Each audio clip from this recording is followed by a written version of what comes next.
নমস্কার বন্ধুরা, আলিয়াস লাভ কিচেনে সবাইকে স্বাগত। আজকে বানাবো একটা নাস্তার রেসিপি। এটা একটু সুজি আর একটা আলু, এটা দিয়েই কিন্তু এই নাস্তাটা হয়ে যাবে। খুব ঝটপট হয়ে যাবে, বাচ্চাদের টিফিন, সন্ধ্যের জলখাবার কিন্তু জাস্ট জমে যাবে। একবার বানানোর অনুরোধ রইল। আসুন কীভাবে বানাবো সেটাই দেখে নিই। একটা পাত্র নিয়েছি, এই পাত্রে প্রথমে আমি একটা ছোটো বাটির 1 বাটি নিয়ে নেব সুজি। আপনারা আপনাদের প্রয়োজন মতো কমিয়ে বাড়িয়ে নিতে পারেন। এরপর এর মধ্যে দিয়ে দেবো আমি 3 চামচ টক দই। একটা বড় চামচের 4 চামচের টক দই 3 চামচ নিয়ে নেব। তবে হ্যাঁ, এটা খেয়ে একটু কী করবেন যেন দইটা বেশি পুরনো না হয়, খুব টক না হয়, তাহলে একটু বেশি টক লাগবে, হয়তো বাচ্চারা খেতে পছন্দ নাও করতে পারে। এরপর একটা আলু আমি ভালো করে গ্রেট করে জলের মধ্যে ভিজিয়ে রেখেছিলাম যাতে কালো না হয়ে যায়, সেটা ভালোভাবে চেপে চেপে আমি এর মধ্যে দিয়ে দেবো। চেষ্টা করবেন যাতে বেশি জল না উঠে যায়, তাহলে কি মাখার সময় বলুন তো আপনাদেরই অসুবিধা হবে থিকনেসটা বোঝার জন্য। যতটা পারবেন একটু চেপে চেপে তুলবেন। এরপর এর মধ্যে কিছু আরও জিনিস দেওয়ার আছে, হাফ পেঁয়াজ আমি ছোটো করে কুচিয়ে দিয়ে দিলাম।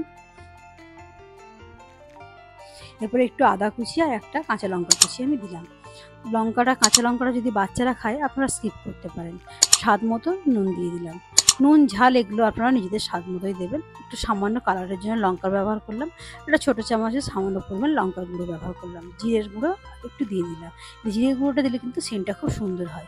এটা প্রথমে একটু আমি চামচ দিয়ে মিক্স করে নিচ্ছি, তবে চামচ দিয়ে মিক্স করাটা পুরোপুরি যাবে না ঠিকই, একটু হাত দিয়ে একটু চটকে চটকে ভালো করে মিক্স করে নিতে হবে। সামান্য একটু এখানে আমি জল দিলাম। একটা ওই যে বাটিটা সুজি নিয়েছিলাম ওটা আমি 1.25 বাটির মতো জল নিয়েছি। এটা আমি অল্প অল্প করে জলটা দেবো যাতে আমি বুঝতে পারি যে থিকনেসটা কতটা আমাকে রাখতে হবে। আর প্রথমেই যদি আপনারা অনেকটা জল দিয়ে দেন তাহলে কিন্তু জিনিসটা অনেকটা ব্যাটারটা নরম হয়ে যেতে পারে এবং জিনিসটা কিন্তু ঠিকঠাক হবে না, করতে কিন্তু আপনাদেরই অসুবিধা হবে। দেখুন হাত দিয়ে মেখে মেখে নিচ্ছি। এটা মেখে নেবার পর এইভাবে রেখে দেবো আমি মিনিট 15-20 জন্য, যাতে সুজিগুলো সেট হয়ে যায়, সুজিগুলো একটু ভিজে যায় ভালোভাবে। তারপর কিন্তু এরপরেও কিন্তু একটু জল লাগবে, ওই জন্য বললাম আপনাদেরকে, হ্যাঁ এতটুকু জল আমার থেকে গেছে, আরও কিছুটা জল আমার লাগবে।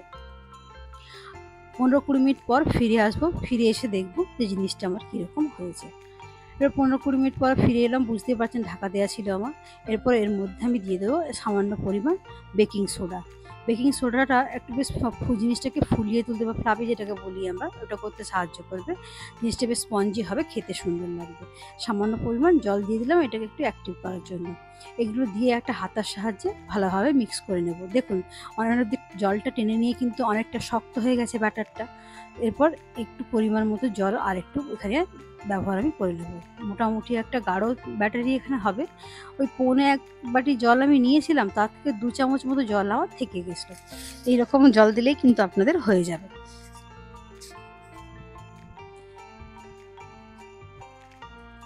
ভালোভাবে মিক্সটা করে নিয়ে এরপর আস্তে আস্তে এগুলো নিয়ে এরপর আর একটু রেস্টে রাখার দরকার নেই। এটার পর ভাজার জন্য আমার রেডি হয়ে গেছে। এটা যেহেতু হেলদি রেসিপি, সেহেতু এটা বেশি তেলের ব্যবহার করবেন না, কম তেল দিয়ে এটা রান্নাটা করবেন। দেখুন সামান্য পরিমাণ জল থেকে গেছে, সেটা আপনাদের দেখিয়ে দিলাম। একটা কড়া আমি প্রথমে গরম করতে বসিয়ে দিয়েছি। কড়াটা গরম হয়ে গেলে সামান্য পরিমাণ তেলে ব্রাশ করে নেব। চেষ্টা করবেন এরকম একটু ব্রাশ করে তেল নিতে, যাতে বেশি তেল না হয়। যেহেতু হেলদি রেসিপি, বেশি তেল দিলে কিন্তু সেটা আনহেলদি হয়ে যাবে। সেই জন্য চেষ্টা করবেন যাতে তেলটা একেবারেই কম দিতে হয়। তবে যদি আপনাদের মনে হয় যে একটু বেশি তেল দিয়ে খাবো, দিতে পারেন। এরকম একটা হাতা দিয়ে অল্প অল্প করে দিয়ে একটু স্প্রেড করে দেবেন। একটু পাতলা করে একটু চেপে দিলাম, কিন্তু দেখবেন ওটা ঢাকা দেওয়ার পর এটা কিন্তু ফুলে উঠবে অনেকটা। তারপর 2 মিনিটের জন্য ঢাকা দিয়ে রেখে দিয়েছিলাম। 2 মিনিট পর ঢাকাটা খুলে আমি দেখবো কীরকম হয়েছে। দেখলেই বুঝতে পারা যাবে যে কীরকম হয়েছে। তারপর ঢাকাটা আমি খুলে দেখলাম, তার আগে আলুটা কাঁচা ছিল। একটু কম আঁচ করে ঢাকা না দিলে কিন্তু আলুগুলো সেদ্ধ হবে না। দেখলেন কি সুন্দর ওপরটা শুকিয়ে গেছিলো। এরকম শুকিয়ে গেলে উল্টে দেবেন। দিয়ে এই দিকটি আমি একটু তেল ব্রাশ করে দিচ্ছি, ততক্ষণ ওই দিকটা একটু লাল হতে থাক। ততক্ষণ আর এটা সবসময় একটু যখন হয়ে যাবে তারপর মিডিয়াম টু লো হিটে করবেন, যাতে অল্প অল্প কালারটাও আসে আর জিনিসটাও বেশ ক্রিস্পি হয়। বন্ধুরা, আমার রান্নাগুলো যদি আপনাদের ভালো লেগে থাকে অবশ্যই আমার চ্যানেলটা সাবস্ক্রাইব করে পাশে থাকার অনুরোধ রইল, যাতে আমার আপলোড করা যে কোনো ভিডিও আপনার কাছে পৌঁছে যেতে পারে। সেই জন্য বেল নোটিফিকেশনটা অবশ্যই অন করে দেবেন। ভিডিওগুলো লাইক শেয়ার করবেন। কোনো জিজ্ঞাসা থাকলে অবশ্যই কমেন্ট সেকশনে জানাবেন।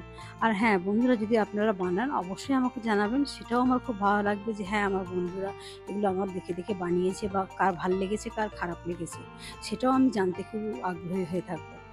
এইভাবে আস্তে আস্তে কিন্তু প্রত্যেকটা ভেজে ভেজে আমি তুলে নেব।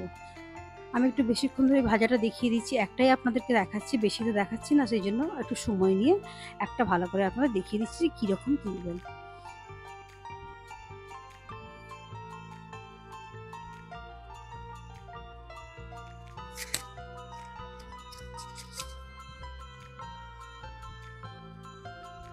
ওই দিকটা আমার পুরোপুরি ভালোভাবে হয়ে গেছে, ওই দিকটা একটু কাঁচা কাঁচা ছিল বলে একটু টাইম নিয়ে করলাম। এরপর দেখুন প্লেটে তুলে নিলাম, হয়ে গেছে। এরপর আরেকটা আমি দিয়ে দেবো, কিন্তু আর আপনাদের সময় নষ্ট করব না। আর ফিরে আসবো আজকে এই রেসিপিটা আমার শেষ হলো। ফিরে আসবো অন্য কোনো দিন অন্য কোনো রেসিপি নিয়ে। ততদিন আপনারা ভালো থাকবেন, সুস্থ থাকবেন। আজকে আসছি।